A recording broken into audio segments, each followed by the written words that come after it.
please subscribe and don't forget to press the bell icon to get notified whenever we upload a new video. Hi, welcome back to the show. Well, just a quick check on the market. Although the headline index is flat, plenty of stocks are picking up pace now. The oil marketing companies are on the upside. So IOC, BPCL are all up in the green right now. And Mahindra is getting back to closer to its all-time highs. That's the top nifty gainer right now, up about 1.5% odd. But Bharat Forge is on our radar. The brokerage firm Morgan Stanley last month sounded a very bullish tone on the company at their recent summit. They expect the growth momentum to remain quite strong. They expect overseas margins to improve going forward. Baba Kalyani, the chairman and managing director of Bharat Forge, joins us now to talk about that. Mr. Kalyani, good morning and thanks for joining us. Are you getting any signs about a conclusive pickup in the capex cycle, especially the private capex cycle in India? Yeah, I mean, we are beginning to see people running out of capacities and therefore adding capacities, putting in capex. So we are beginning to see this across many sectors. We ourselves are started our own capex cycle, expanding capacities because we are running almost in many areas to full capacity. So yeah, it is beginning to happen. I think overall picture in the economy is good, the demand is good, the growth is good. So I don't see why the capex cycle won't pick up. Okay, Mr. Kalyani, good morning. I wanted your thoughts on an issue which is dominating the world headlines right now, all the trade war. You know, you of course have de-risked your business model. You've recently, or 2 or 3 years back, bought a company in US itself. But your thoughts on how this could impact the sort of world trade?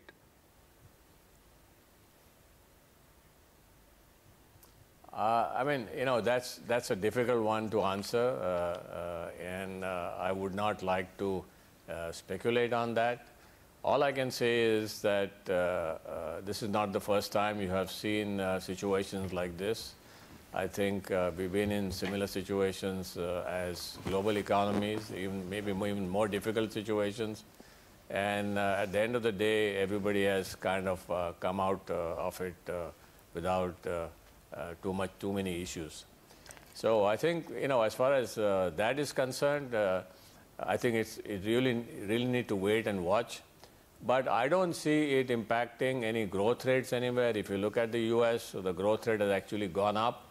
It's closer to 4% in this quarter, closer to 5%, 4.7% in this quarter. You look at India, the last 3 quarters has been, GDP has been just constantly growing.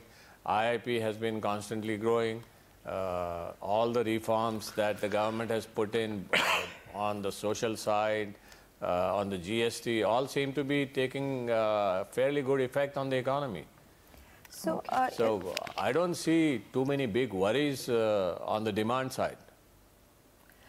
So, sir, to take that point forward, then should we say that even for Bharat Forge, I mean specifically for the group, for the company as well, and since you do a lot of international business, whether it's North America Class 8 trucks or, you know, the exposure that you have to Europe, that as of now, you don't see any reasons to worry because of all that's happening, because, you know, a lot of the automotive companies are sounding more and more cautious, particularly the ones that are based out of Europe.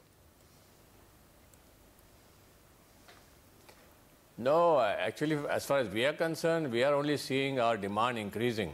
You know, the automotive companies that have issued caution out of Europe, yeah, even I have seen that in the news, but that has no impact for us because we are not in that market.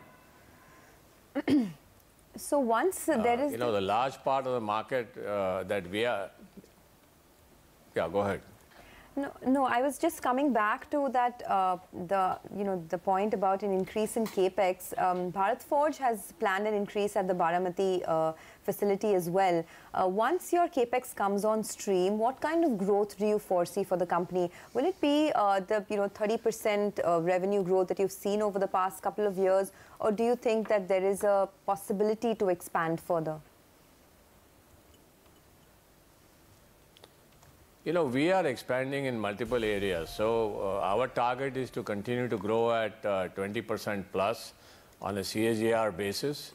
And that's pretty much the direction that we are working in. Okay, some years the growth will be higher, some years the growth will be lower, depending on programs and projects, how they come on stream. You asked about Baramati. We are setting up almost a 400 crore expansion out there, and that will increase our revenue, overall revenue in 2 years by almost 1,000 crores. Okay. And we have orders to cover that kind of revenue. We are setting up a similar facility in Andhra Pradesh in the aluminum business, and that is more a greenfield type operation. Baramati is more a brownfield expansion. So the greenfield expansion will take maybe 2.5 years to run to full capacity. But you know, there is no let up in growth. We see growth coming in many different directions. Even the defense sector is beginning to generate business for us, both in India as well as abroad. And in the next few years, that sector will generate a lot of growth for the company.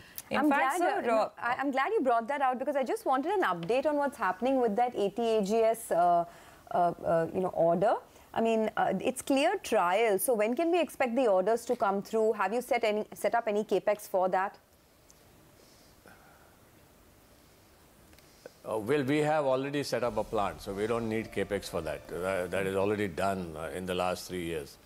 As far as orders are concerned, we now have an order to make 5 guns. We have completed what is called as the first phase of trials, which is with the DRDO. Now it will go to the Army for trials, which is an extensive trial that takes almost 1.5 years between the summer trials in Rajasthan and the winter trials up north. And once that is cleared, I think then we are all set for putting this product into service. Sir, just a further follow-up on the defense business. I mean, I was reading a comment by you where I think the target is 1,000 crores in revenue from defense over the next 3 years. So does that look to be on track? And, you know, how soon can we expect a scale up in sort of areas like... on track. Sorry? Okay. And in terms of, you know, the profitability, blended margins... Pretty much on track. Yes, sir. Please go ahead.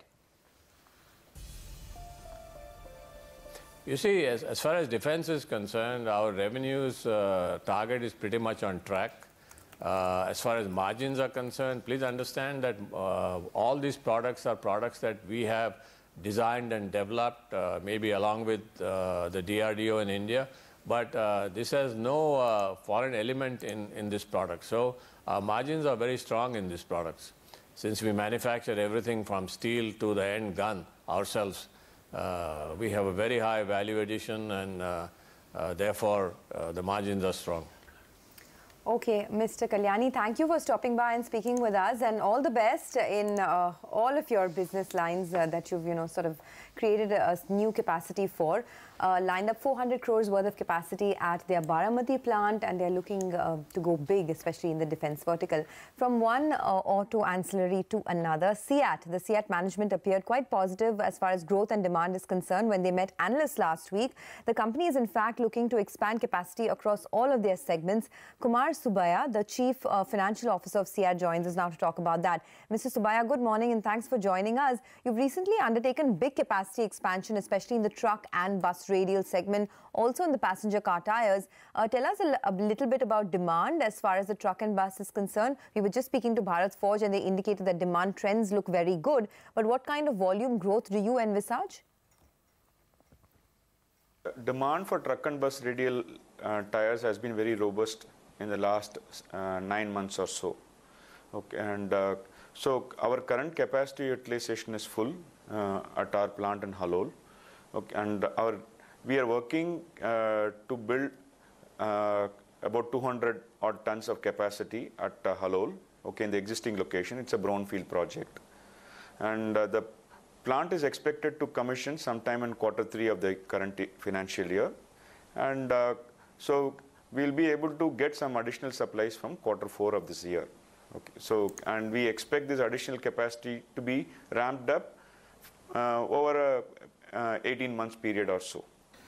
Mr. Subbiah, good morning. How do you plan to fund all this capex, and what will this do to your debt equity ratio?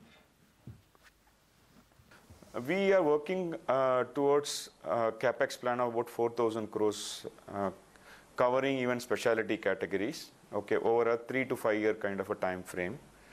And we would need about close to about 1,000 crores for truck and bus radials, okay, and our incremental capex for two-wheelers is not much, okay, and in the time frame of 5 years, we need about 400-450 crores for two-wheeler categories. Balance capacity, capex is for PCR, that is passenger car radials, and specialty tires.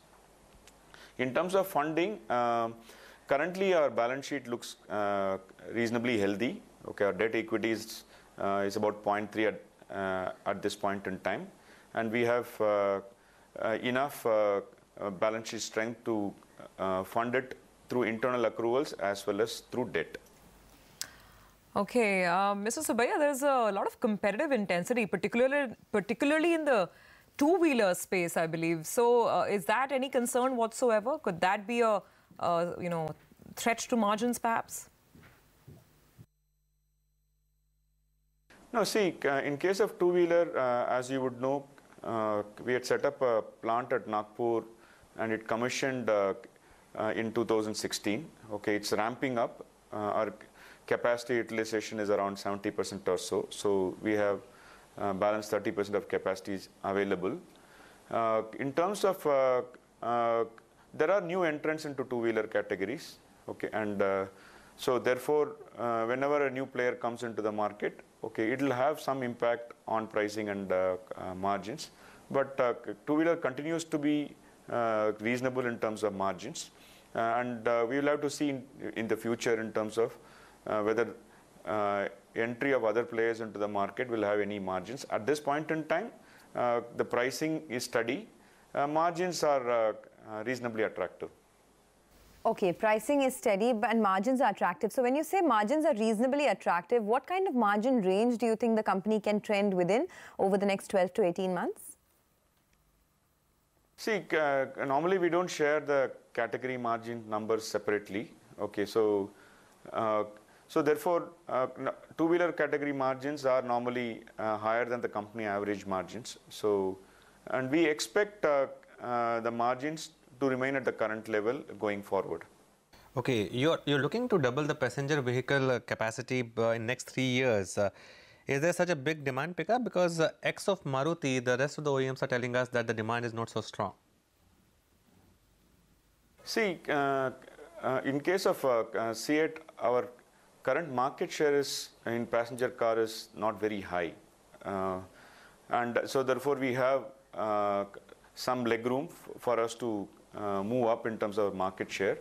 Our current capacity utilization at our plant at Halol is high, and we're doing a debottlenecking that will take care of our requirement for the current year.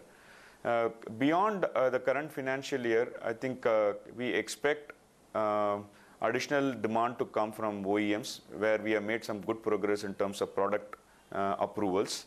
So, and that is one of the triggers for us to expand our capacities. We also have been reasonably successful on our exports, particularly to Europe.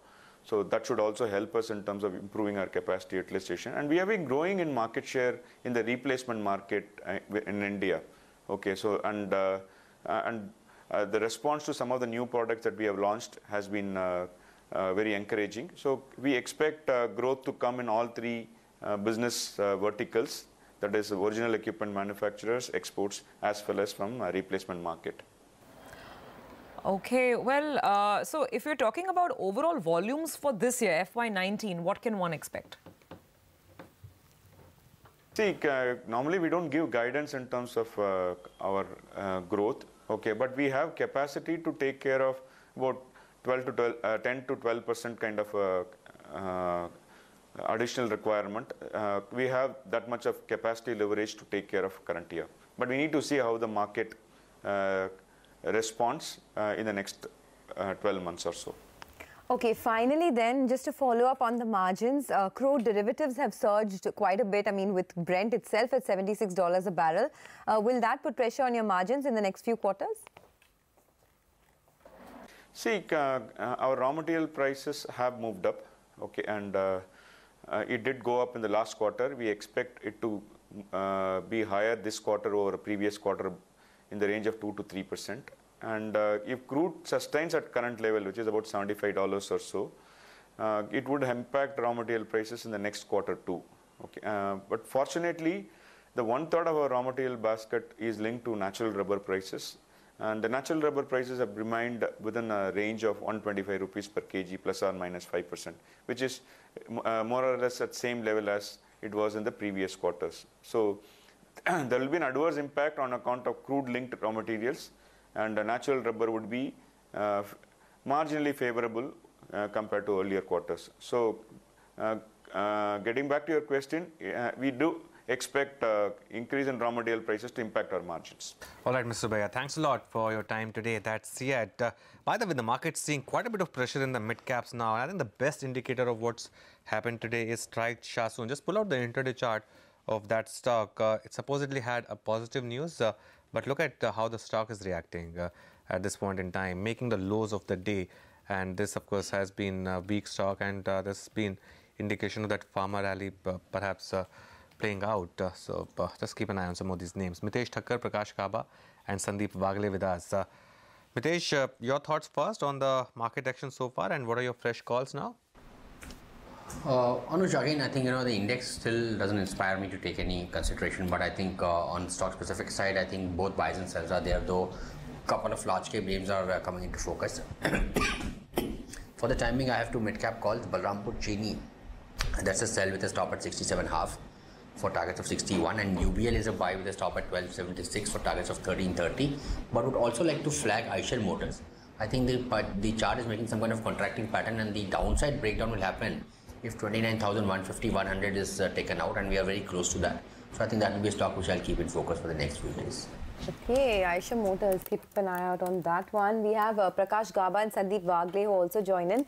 Gentlemen, morning to both of you. Prakash, apart from your own stocks, which you must please tell us about, I also wanted your thoughts on M&M, because not only is it the top nifty gainer right now, it's also getting back closer to its all-time high of 930. You see it resumed an uptrend?